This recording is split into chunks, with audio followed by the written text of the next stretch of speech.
Many decisions on the use of brute force inside the Syrian regime are connected not only to President Bashar al-Assad, but also to a man a couple of years younger, often by the president's side, always in the shadows, his brother Maher. Maher is the kneecapper. He is in charge of keeping the regime in power. Considered more brutal than his brother, the muscle in the family, Maher al-Assad commands the 4th Division and the Republican Guard, elite Syrian military units composed of mostly minority Alawite Muslims, the same sect as the Assad clan.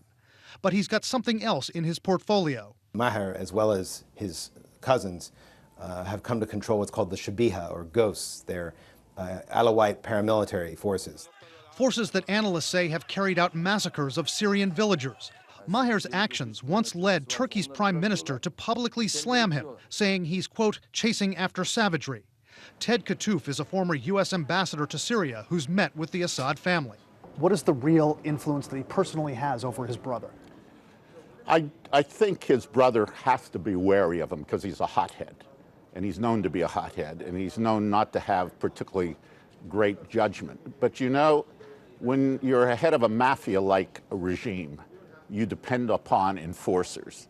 A role Maher's relished, experts say, for many years. There's one legendary account of the time his sister was set to marry someone who wasn't exactly up to the family's standards. He is said to have shot his brother-in-law in the stomach in the early days, before the brother-in-law was his brother-in-law, but was trying to marry Bushra. And the father did not approve of the marriage, thought he was low, and Maher was already the enforcer before the father died. The brother-in-law was killed in a rebel bomb attack on the Syrian cabinet a year ago. Maher was believed to have been wounded in that attack and hasn't been seen since. We don't even know. There was rumors that his leg was blown off, he was badly wounded. This could be true. We don't know exactly what condition he is in today.